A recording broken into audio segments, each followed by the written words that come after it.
Lessons of the past are all learned with workers' blood. Glitch 2. Oh, no. Oh, yeah, it's Glitch 2. There we Oh, go. there we go. Hello, everyone. We didn't get I'd it. like to welcome you to the April 4th Coalition Show. This is the June 2nd, 2025 edition of the show. Our mission statement is, we are for workers' rights and collective bargaining rights and are against tax breaks for the rich and corporations who ship our jobs overseas. We support all the articles of the Universal Declaration of Human Rights, but as is our custom, we put the emphasis on Article 23 at the start of the show. Dick, will you kick us off? Yes. Number one, everyone has the right to work, to free choice of employment, to just and favorable conditions of work, and protection against unemployment. 2, everyone without any discrimination has the right to equal pay for equal work.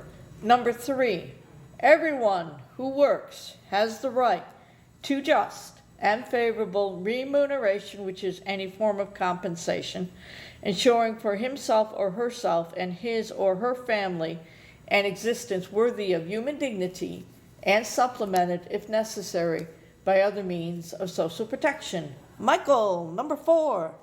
Everyone has the right to form and join trade unions for the protection of his or her interests. And we have special guests today on the show, so I'm going to let Dick introduce them. We're lucky to have Michael Hitchcock of Roots, Dreams, and Mustard Seeds, and also Fernando Leon of the American Civil Liberties Union. Thank you so much for coming and joining us.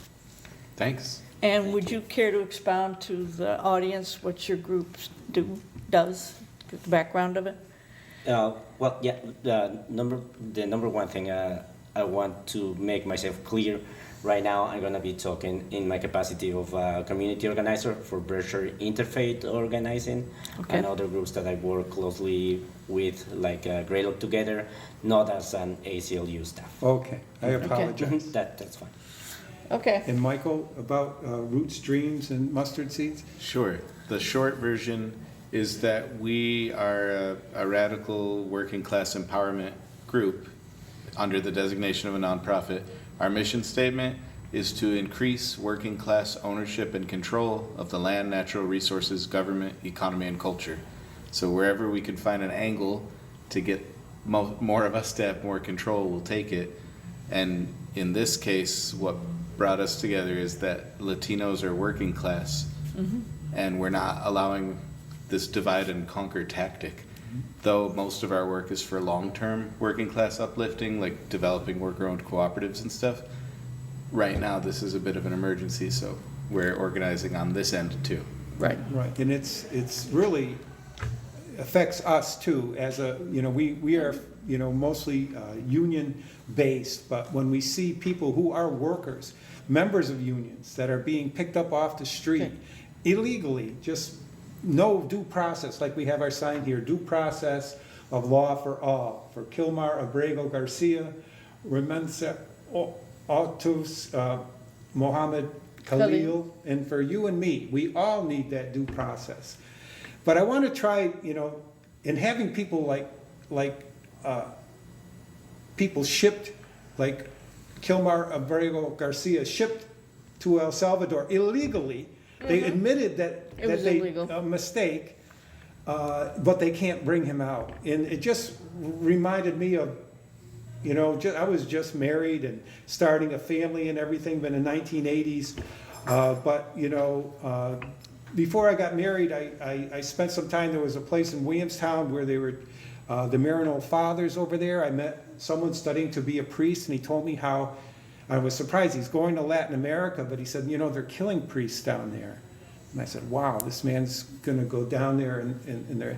And then this story came about the 4 church women that were murdered in El Salvador. So I wanted to give some perspective about what El Salvador means in the history of our country and our relationship with El Salvador. So can we watch that video of the 4 church women?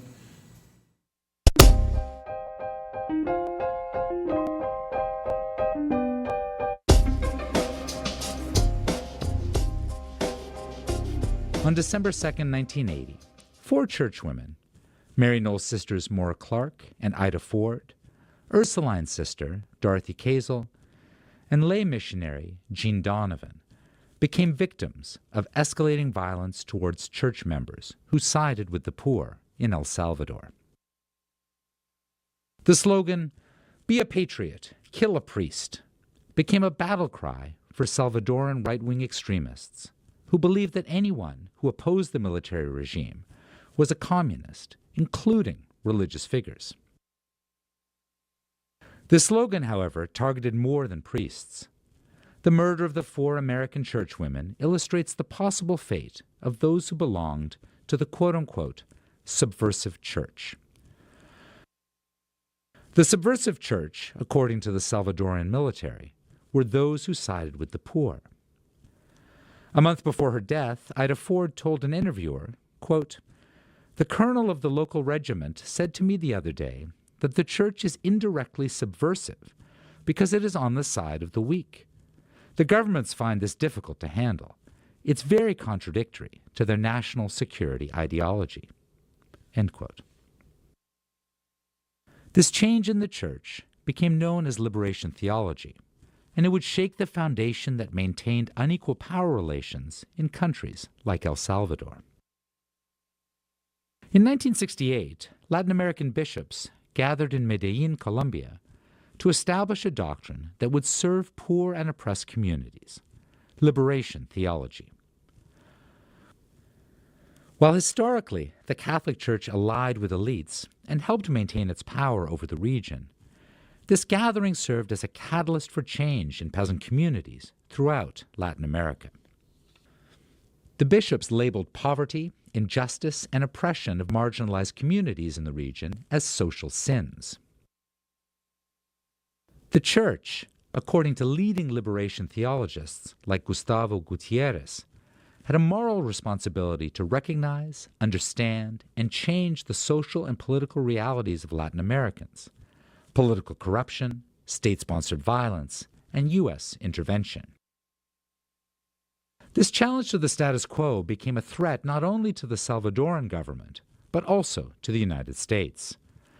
After the Sandinista victory in Nicaragua in 1979, El Salvador became ground zero for containing communist threats in the Western Hemisphere. For more than a decade, civil war racked the country. The U.S.-backed military regime in El Salvador labeled as communist insurgents anyone who participated in labor unions, student protests, or Christian-based communities, which were autonomous communities of faith that interpreted the Bible to understand their social reality. And they labeled them as communists regardless of whether they subscribed to liberation theology. As a threat to the social order, these individuals and entire communities became victims of state-sponsored violence. Before their murder, Clark, Ford, Kazel, and Donovan became witnesses to the violent repression against Salvadoran peasants and workers. While their initial mission was to evangelize and teach Salvadorans how to be better Catholics, their time in El Salvador, and elsewhere in Latin America for Clark and Ford, led them to see their work as accompaniment, the liberation theology model of solidarity that involves living with, supporting, and following the lead of marginalized communities.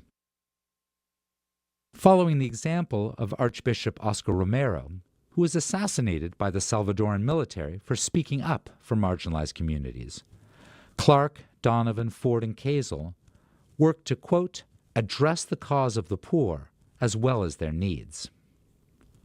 Their dedication to the people kept them in El Salvador, despite the looming threats that they too could become victims of violence.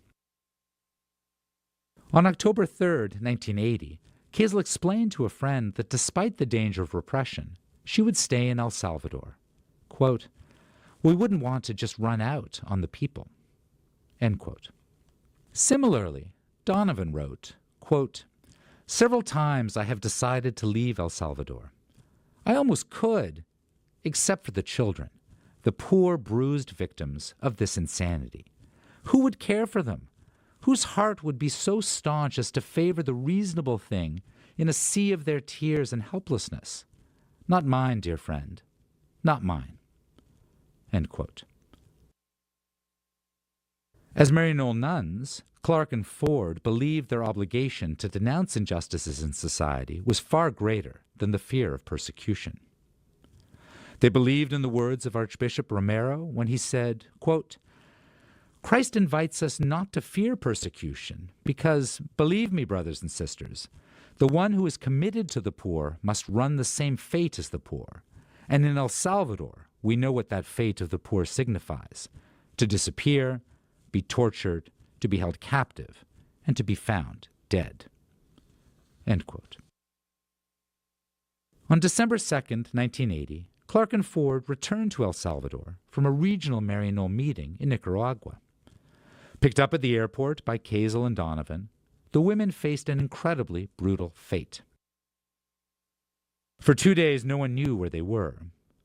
When U.S. Ambassador Robert White reported the disappearance of the 4 churchwomen to the Salvadoran Defense Minister, General Jose Guillermo Garcia, the general asked if they were wearing habits. In an interview, White recounted that at that moment he knew the women were murdered, because the Salvadoran army would distinguish good nuns from bad nuns based on their dress code. On December 4th, their bodies were found in shallow graves. They had been raped and shot at close range. News of the 4 churchwomen's murder made its way to the United States, but even there, the dichotomy of the good-bad nun prevailed. Because Clark, Donovan, Ford, and Kazel worked with refugees and poor communities in El Salvador, both the Salvadoran and U.S. governments saw them as subversive. President Jimmy Carter suspended aid to El Salvador because of the murders, but the new Reagan administration publicly called it a mistake. Reagan's ambassador to the United Nations, Jeane Kirkpatrick, questioned the nuns' motives and believed that the Salvadoran army was not responsible for their murder. She claimed, quote, "The nuns were not just nuns, they were political activists on behalf of the Frente," that is the Salvadoran guerrillas. The murder of the 4 churchwomen became symbolic of resistance, but also of misguidedness. For liberal Catholics in the United States and El Salvador, their death became a call to continue fighting against the repressive government in El Salvador while critiquing U.S. foreign policy to the country. On the other hand, for conservative Catholics, the murders made sense. Working with and under communism would eventually lead to human rights violations. In 1984, 5 Salvadoran National Guardsmen were convicted for the murder of the 4 churchwomen. More than 30 years later, the 2 highest-ranking military officials at the time were deported from the United States back to El Salvador after linking them to human rights violations. Yet they have not stood trial in El Salvador for any of their actions during the war, including the events of December 2nd, 1980. The recent conviction by Spanish courts of a Salvadoran military officer responsible for the death of 6 Jesuit priests, their housekeeper and her daughter, is a promising sign that legal repercussions might still be coming for those responsible for the 1980 killings. But much work still needs to be done. The current Salvadoran government has taken steps to impede the investigation of the 1981 El Mozote massacre, despite the divisiveness that their murders created in the U.S. and El Salvador. The 4 churchwomen are still remembered for their work in Chalatenango and La Libertad, the communities in which they served in El Salvador. Salvadorans have painted murals of them across the country, and each year, in Chalatenango, a mass is dedicated to the churchwomen. The life and work of Maura Clark, Jean Donovan, Ida Ford, and Dorothy Kazel serve as inspiration for Catholics and non-Catholics alike to denounce U.S. imperialism and challenge oppressive structures at home and abroad.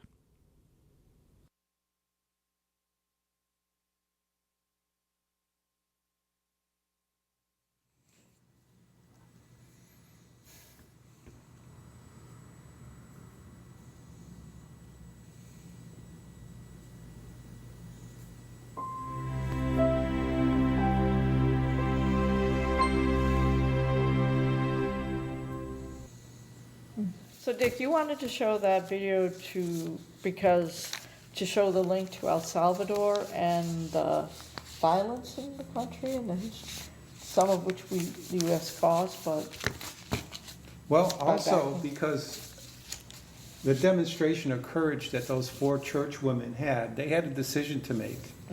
Their safety was in question. But they chose to be in solidarity with the poor people who were living under oppressive structures. I think that was the term that they used, you know.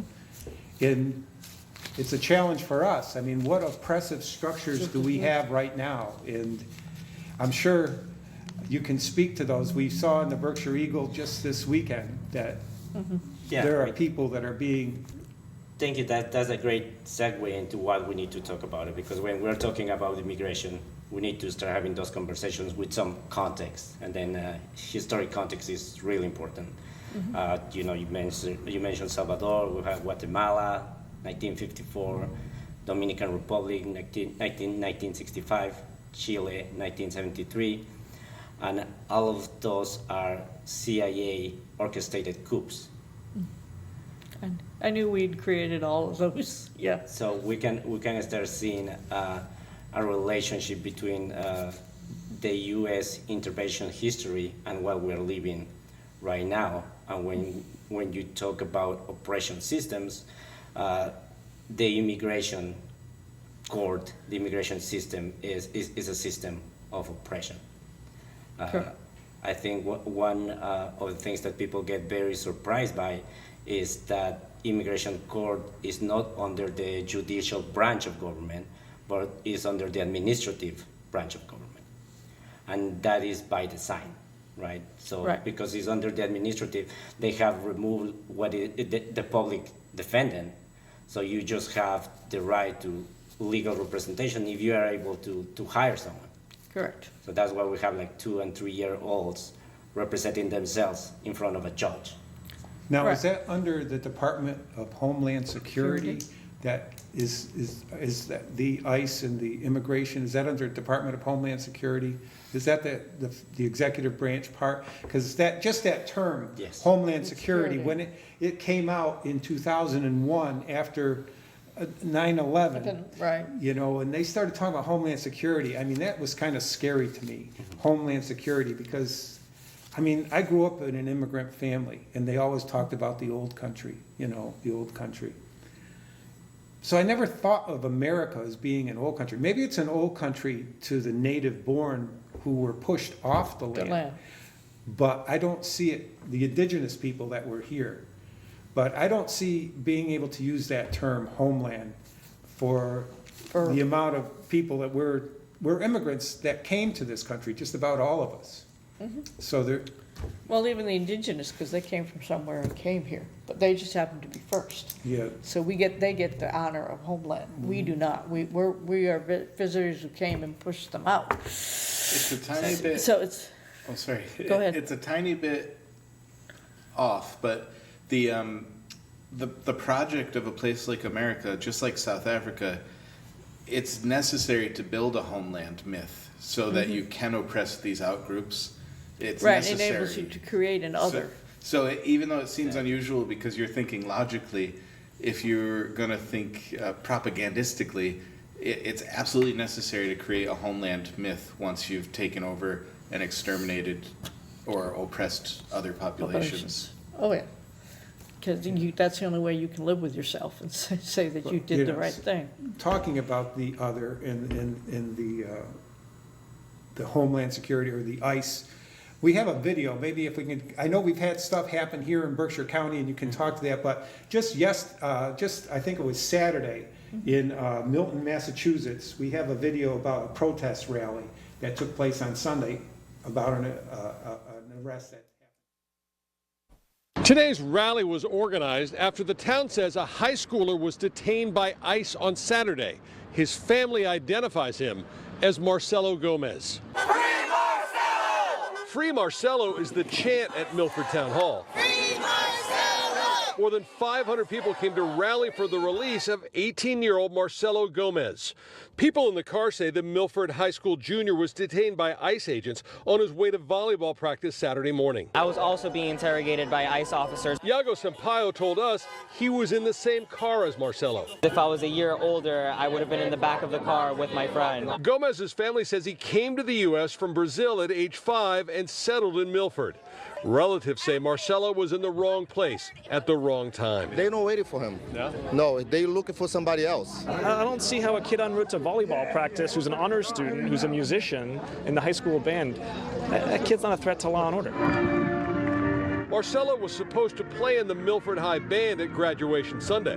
After getting their diplomas, Milford High graduates marched to the rally for Marcelo. It's absolutely incredible that the community can come together like this. He's an amazing person and he deserves the world, and this is it. He's like a brother to me, and this is so disappointing that I have to see this happen for him to get out. He's a great human being. He never did anything, so I don't understand why we're going through all this, especially on a day like this where we graduated. Yeah. It is unclear where ICE is holding Marcelo Gomez. We have reached out to ICE about that information, but have not heard back. In Milford, I'm Ted Wayman, WCVB News Center 5. And in a statement this morning, Governor Maura Healey said she was outraged by the reports. She wrote, quote, "I'm demanding that ICE provide immediate information about why he was arrested, where he is, and how his due process is being protected." That's pretty obvious. Fernando, what's your reaction to seeing that video?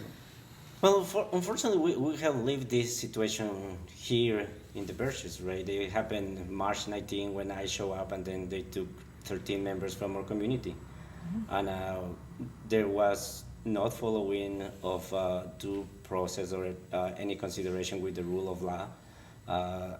In a lot of those kidnappings, they didn't have a warrant. They didn't respect private spaces in business. We know, as a matter of fact, they took people that have legal immigration status, like valid working permits. So I think it's an attack on the labor class, in the labor force, because if due process erodes, like, who is next? Correct. That's what I always say, is that they're coming. Sooner or later, it's going to be, say, me or you, Michael, because we wear glasses. We're not, we're defective human beings, so therefore we're not worthy. We're another at that point. There's two things that were immediately clear from that video that I would bring to attention. One is very related to what Fernando said, is one guy said they weren't even looking for him.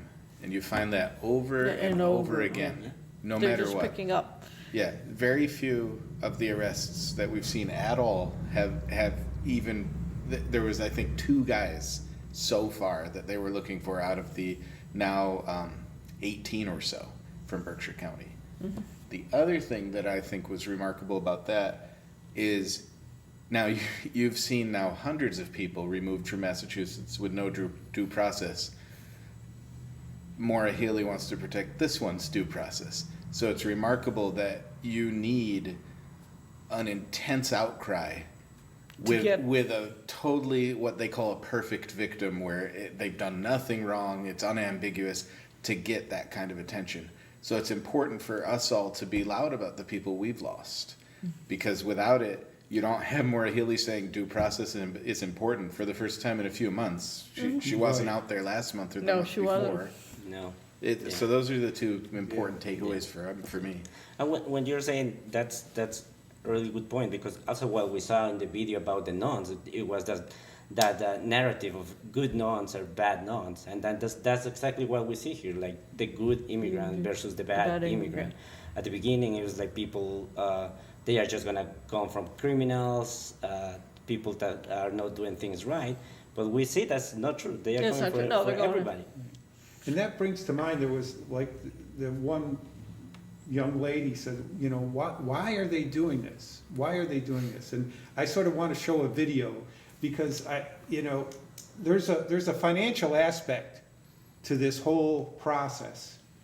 And so we have a video that's about the company, the Geo Group company. It's just a short video, 3 minutes. Let's hear what Geo Group is. In America, crime doesn't just get punished, it gets monetized. This is the story of how one company made billions turning prisoners into profit. It's legal, it's public, and it's happening right now. This is Geo Group, the business of incarceration, the origin story, how Geo Group was born to lock people up. In the 1980s, US prisons were overflowing. The war on drugs was packing cells faster than the government could build them. So one company had an idea. What if we ran prisons like a private business? Enter Geo Group. Originally called Wackenhut Corrections, it was a spin-off of a private security firm.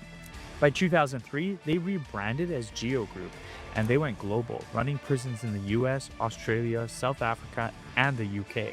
They didn't just build prisons, they owned them, operated them, and leased them, all while collecting checks from governments. The business model was simple.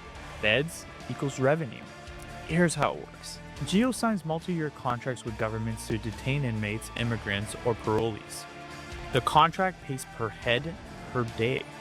So the more people locked up, the more money Geo makes. Revenue in 2023, over $2.4 billion.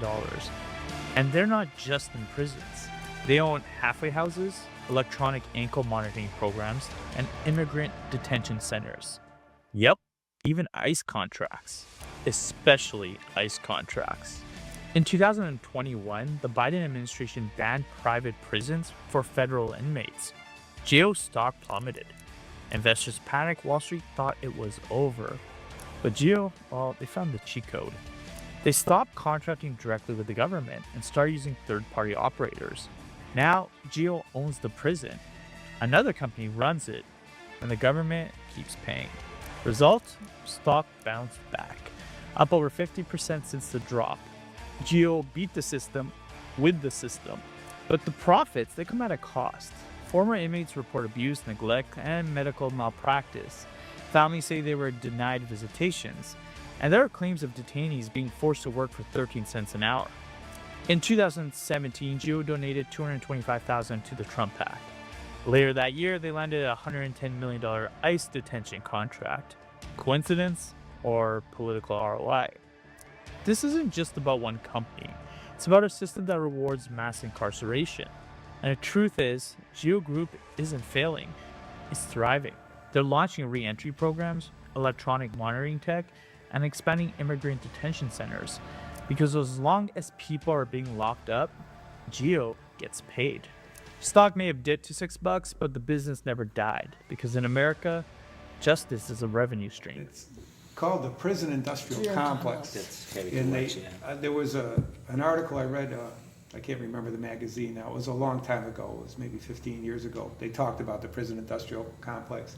And they made the analogy as like hotels. If you have a hotel, you want full occupancy. Yeah. And that's what this Geo Group wants, full occupancy. So they go out, they're looking for somebody, but someone fits the description, all right, we just grab them, because they want to keep their beds full. There's a monetary attachment to this. It's a cruelty. And without due process. But it's also an oppressive tactic, if I take it right. If you privatize it, you're not answerable to the Constitution and all the other things that we say we should have.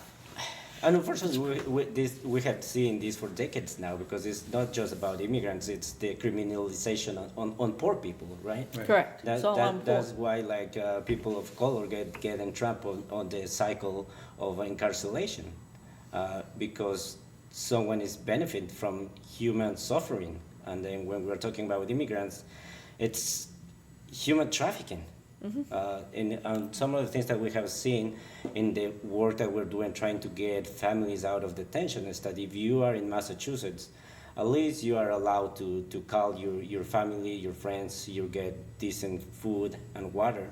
You get shipped out of the state, you have to pay to do phone calls. Yes. You have to pay to get extra water or extra food. And that's why in Vermont, I can't remember the individual's name, he was a Columbia College student, and he was called for his naturalization interview, and he contacted her, he said, this is a little soon, but he is suspicious of it. So he contacted his congressmen and his senators and said, listen, I'm going to this interview, and he contacted his friends. And so he went into that interview and boom, ICE picked him up. But they were able to act quickly and keep him in Vermont. Had they shipped him down to Louisiana, where, you know, I don't know what kind of graft might be going on there with these private prisons and whatever, it would be hard to get them out. That's why it took a long time for Remosea Oskirk to get back to Massachusetts, but we fought hard. But it's a terrible system. It shouldn't be, the war on the poor, poverty is the enemy. We should be trying to eliminate poverty, not punish people who are in poverty. And that these systems, they need to stop being for profit. You know, you cannot have a legal system that works for profit. No. You cannot have a health system that works for profit. Because the point is just to make money on the backs of people that are continuously suffering. You know, again, in the world that we are seeing, there is people that they are not even trying to fight deportation, that they call it voluntary departure, which is laughable because people are being forced out. Correct. But people that have said, you know, I want to go back to my country, I'll pay the ticket, let me go. Let me go because I don't want to be here anymore, right? The first audience is in December.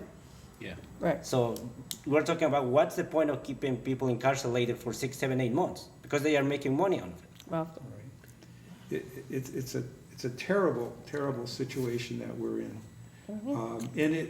And people don't, it's not just, the victims aren't only the people that are being incarcerated. If you look in the long run, we're hurting our whole society.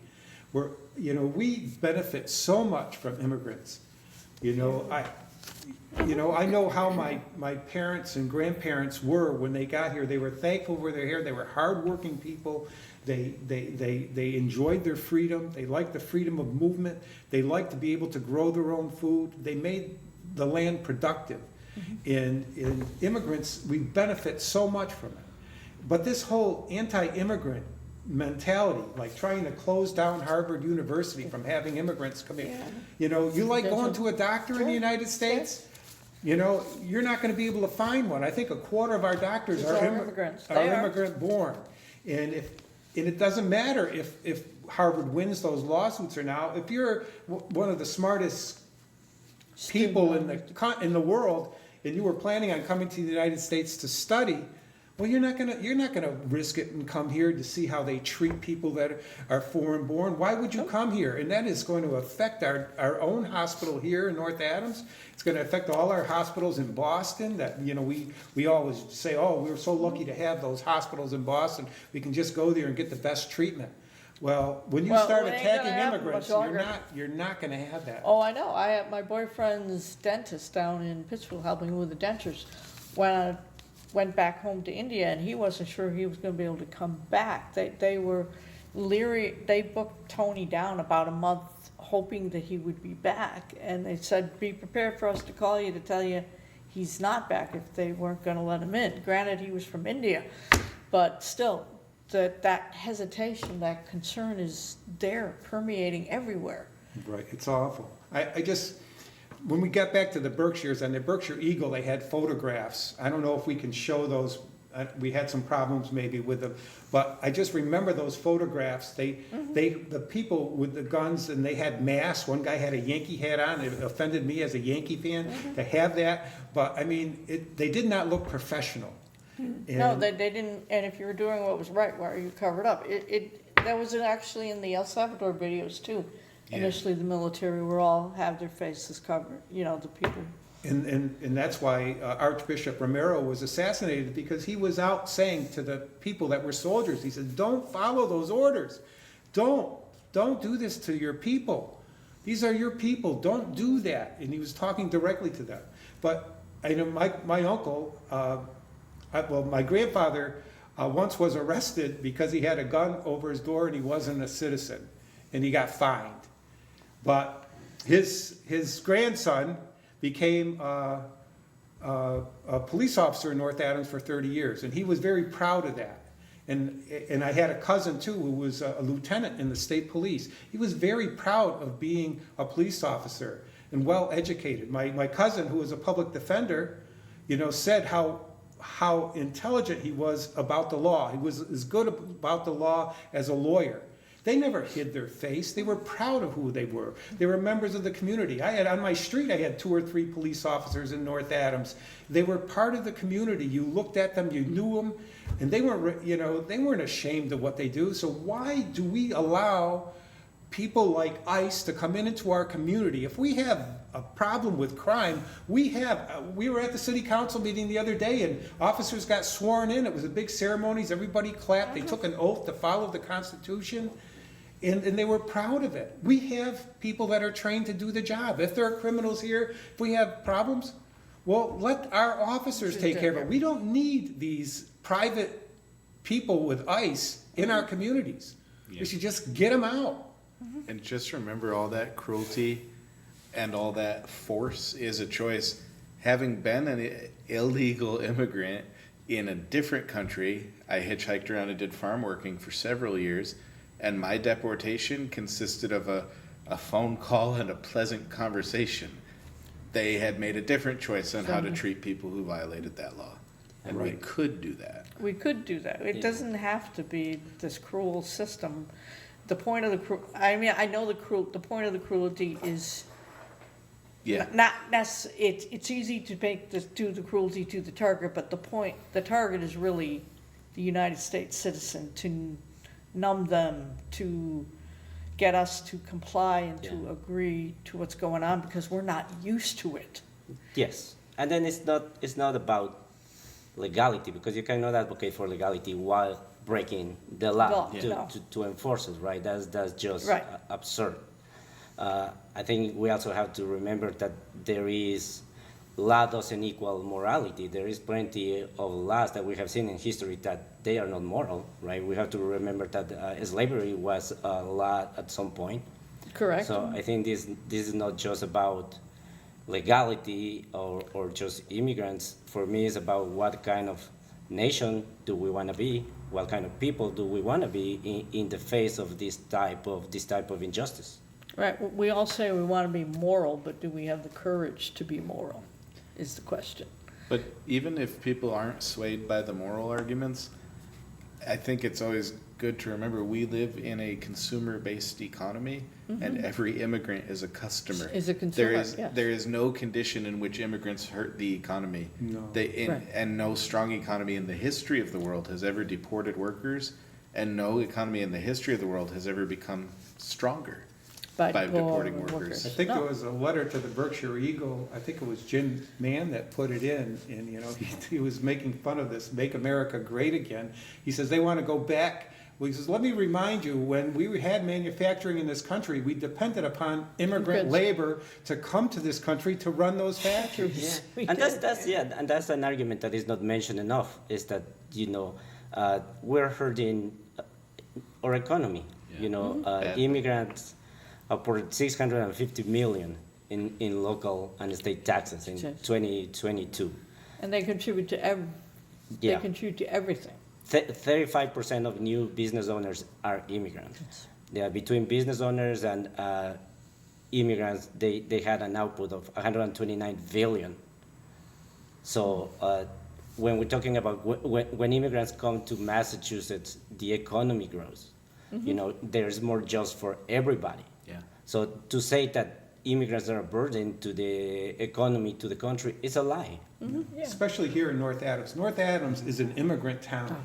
We're not a Yankee town, we're an immigrant town. We had the French church, we had the Irish church, we had the Italian church in Adams, we had the Polish church. When it made the community stronger and better, the cultural coming in. I mean, for years I've thought, we've had, North Adams has been like a dying community. Luckily, we've had Mass MoCA come and bringing artists in. But still, if we had more immigrants in our community, they would show us how to improve our community, because they would take land that we thought was useless and put it to work and make it fruitful.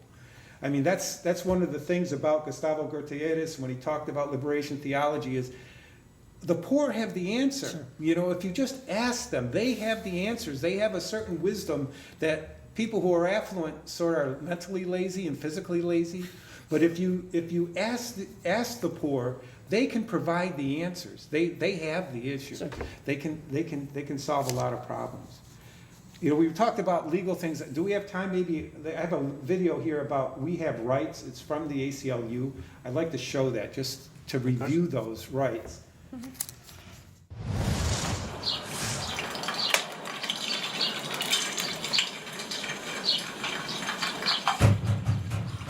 It was 5:30 a.m. when ICE came to Esther's apartment. ICE stands for Immigration and Customs Enforcement. The agents lied to Esther, saying they were police officers investigating a crime and her husband, Alexei, was a potential witness. Is Alexei home? They asked innocently. Now Esther's gut told her she should cooperate, but she remembered something she'd heard on the radio. ICE had been making early morning sweeps using tricks like this to get people to open their doors. Esther remembered she had rights. ICE may try similar tricks at your home. They may say they're looking for a friend, relative, or roommate. But do not be fooled, and do not open the door. Instead, remain calm and be polite. Tell the agents that you'd like to see a warrant and their ID. Ask them to slip these documents under the door or hold them up to the peephole. Without a warrant signed by a judge, ICE is not allowed to enter or search your home. ICE usually won't have a warrant, but they may lie and say they do or show you something else that looks official. So look carefully and take pictures of whatever they show you. If they refuse to share any of these documents, then ask them for their card and contact information. Do not show the agents anything or say anything except, "I do not consent for you to enter my home. I do not want to talk to you without a lawyer present. Please leave." Now, ICE won't always listen to you and may enter your home using force. But saying these things might help you in court, even if the agents don't listen. The other videos in this series will help you understand your rights if ICE enters your home or arrests you. Esther and Alexei knew their rights, and the officers left. This is all scary, but remember, we have rights. After an encounter with ICE, take notes about what happened, writing down as many details as you can remember. This information might be helpful in future immigration proceedings. It's important that you and your loved ones are prepared for encounters with ICE, and that you have a plan for what to do if one of you is arrested, including information about who to call. If ICE comes to your home, remember, you have rights. Do not open the door. Ask to see a warrant signed by a judge. Tell them you do not consent to them being at your home. Please leave. If a loved one is arrested, you should be able to locate them at locator.ice.gov.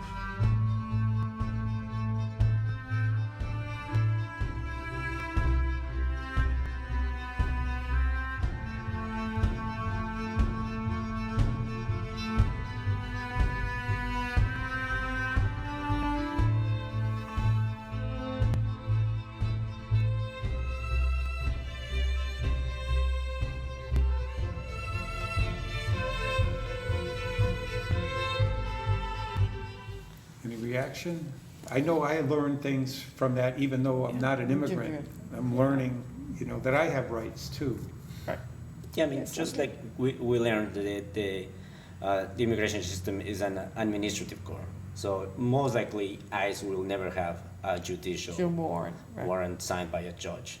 And then a lot of the ICE's power is perceived power. So we have seen that people has been effective in stopping ICE from taking people because they are educated in their rights. Right. Didn't that happen in Great Barrington? I mean, 50% of the way? Yeah. It happened in Barrington, just also happened in Pittsfield when ICE showed to public housing complex and then demanded that access to the buildings, and the property manager asked for a warrant and told them, if you don't have a warrant, you have to leave. Mm-hmm. And then they were very aggressive with her, but they have to leave. And in that case, they were accompanied by state police, and the state police said they would be charged with obstruction, and they said, okay, show us the warrant. Right. It was really, for a normal person who's never been through it, that could be terrifying. It is a terrifying to thing. say no to a Police- armed person. Yes. Yeah. A police officer came to my house once and was asking for my son, and he wasn't there, but I wouldn't open the door. Good. My son says to me, never open the door, and that's a good way to not get arrested. Well, they're not supposed to or break down your door. coming down. I mean, it's a little more complicated like that, because in case they have a warrant, They could. they'll be they are allowed to break the door. Right. So Yeah. then it is a mental gymnastics, or like, is there more people here that are in danger or not? Then, So should I just open the door for this person or not? So it gets complicated. Yeah. It's never as simple as what we see on, Yeah. or what we're trained to do. But to go back to what you said, both of you, I mean, said that there's a different way of going about this. If you think someone should be deported, then send them a notice. Say, let's meet in a courtroom, let's talk, you bring your lawyers and all your documents, and we'll sit and talk about it in a courtroom. Not put you in the back of a van and drive you away, and then people have to scramble, where did they go, who's got them? Yeah. And they say, oh, we can't give that information out yet, and stuff like that. It's no way, It's not, BS. it's not a, this is supposed to be a free society. I studied immigration when I was in college, and one thing that taught, I always thought, people come to America because of freedom, the democracy and everything.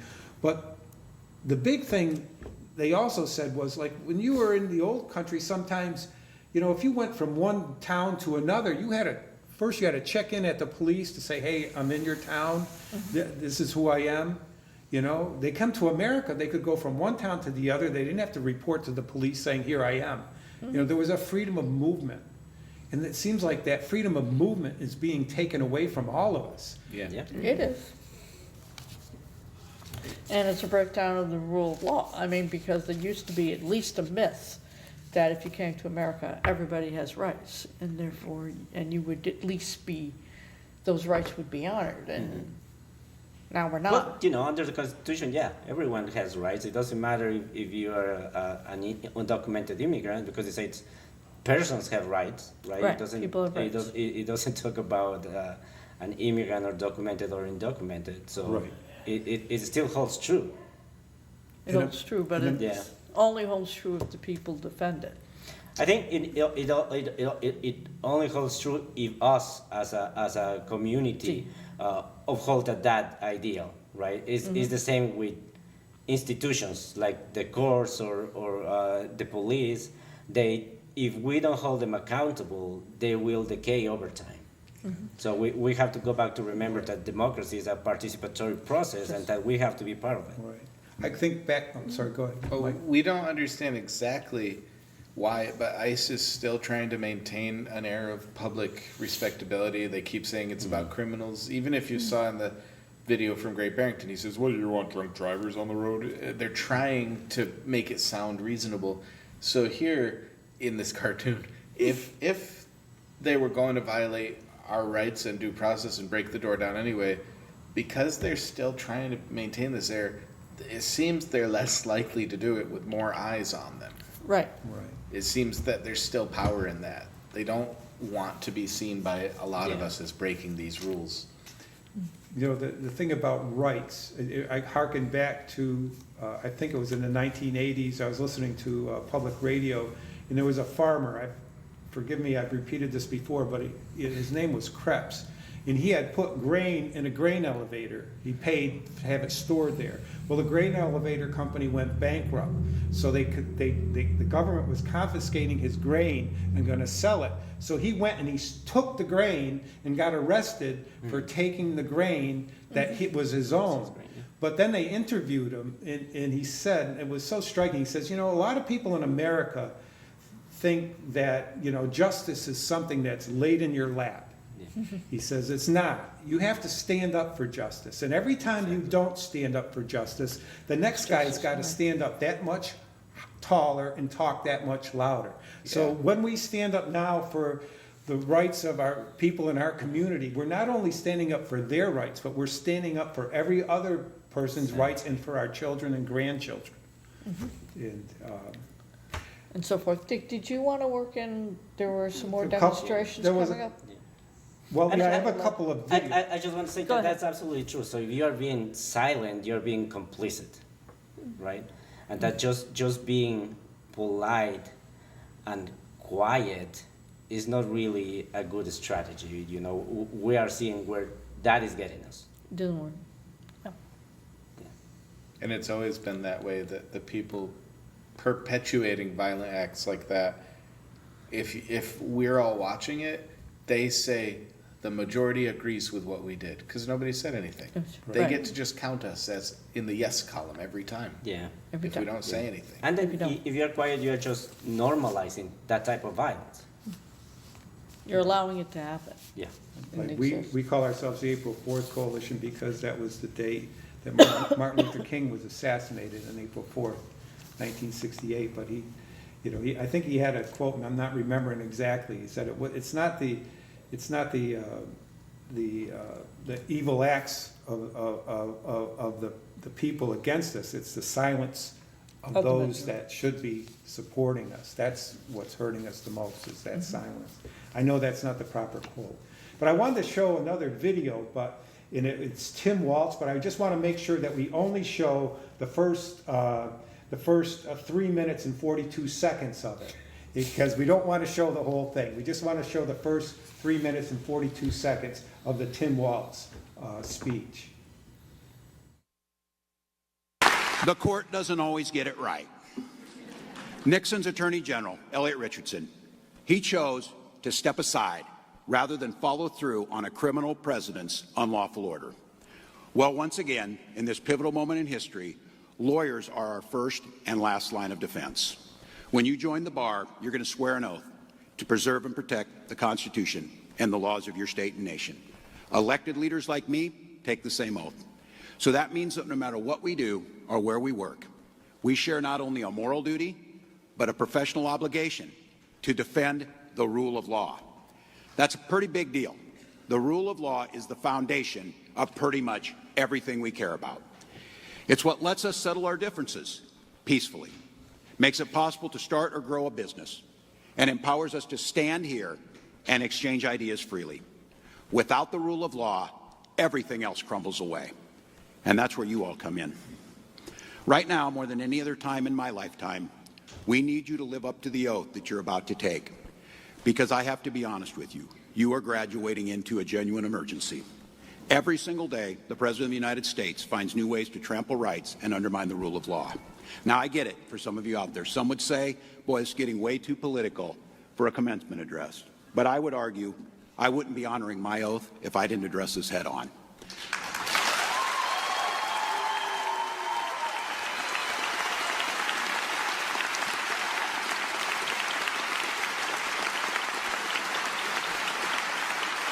And I'm going to start with the flashing red light. Donald Trump's modern-day Gestapo is scooping folks up off the streets. They're in unmarked vans, wearing masks, being shipped off to foreign torture dungeons. No chance to mount a defense, not even a chance to kiss a loved one goodbye, just grabbed up by masked agents, shoved into those vans, and disappeared. To be clear, there's no way for us to know whether they were actually criminals or not, because they refused to give them a trial. We're supposed to just take their word for it. And when duly elected members of Congress tried to exercise their constitutional right of oversight at an ICE facility, they get shoved around and threatened with arrest. And when courts told them repeatedly to knock it off, they brazenly defy them. Meanwhile, we have an aspiring fascist in Stephen Miller on TV talking about suspending habeas corpus. All of you know this. That's only used in times of rebellion or emergency, neither of which is happening right now. By the way, they're not only kicking out folks who are undocumented here, they're kicking out citizens. A few weeks ago, they kicked out 3 children, all under 8 years old. One of them had brain cancer, for Christ's sakes. It's not hyperbole to say we're not far from a world where anyone could get that knock at a door. And there's no guarantee you'd get your day in court or that you'd ever make it home alive from whatever corner of the world they stick you in. And then you have a vice president. When not getting chastised by various popes, he's offering up horrific arguments. Horrific arguments. It is his view that due process is optional. I don't know what the hell they teach at Yale, but the Constitution is pretty clear. It doesn't say only if it's convenient. It's crystal clear. Here's the thing. Due process isn't just lawyer speak. It's a right that stretches back centuries. It was wrested away from kings that heroes fought and died for. And we're just going to surrender it? He was right on in that. He was talking to the Minnesota law school graduates. And I thought he hit the nail on the head that, due process is important, to all of us. That was the baseline. Yeah. Oh, it is. And we had one more video, Malcolm Nance. It's just a short video because taking off on that term, like Trump thinking he's a king. Let's hear what Malcolm Nance is asking us to do. This combat veteran swore an oath to the Constitution, not a lying dictator. I'm part of a coalition that is calling for June 14th to be the single largest day of protest in American history.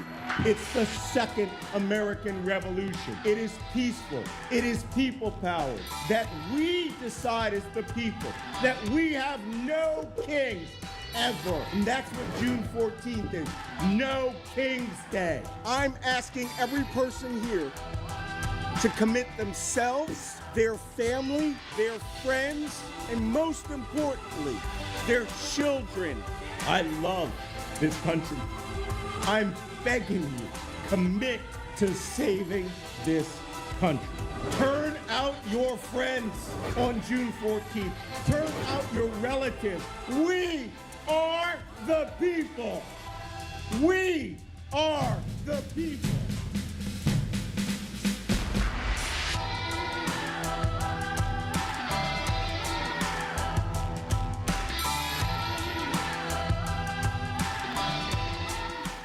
It's a Saturday. Somebody's birthday? It's Flag Day. It's Flag Day, and We're going to have a demonstration at City Hall on June 14th. I'm trying to think of the starting time. I have it written here, but we'll cover it on the next at the next show. But just keep your eyes open. I think it's 11 o'clock at City Hall, but I'm not sure. I should have wrote that down, but we still have another show to do before that. we do have one more. And just get geared up and check the internet or look for announcements. And there should be one here. There's going to be one in Pittsfield too. Yes. And we need to have a good turnout because we have to stand up for all of our rights. Not just some. And it looks like we've come to the end of the show, the So- hour. You guys have anything else you want to add before we close? No.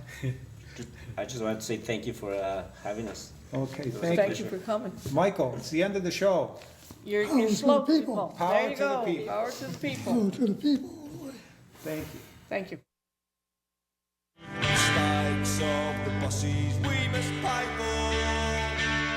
In the cities and the farmlands, the trenches full of mud. War's always been the bosses' way, sir. The union forever defending our rights. Down with the black leather workers unite. With our brothers and our sisters in many far-off lands. There is power in a union. Now I long for the morning that they realise brutality and unjust laws cannot defeat us.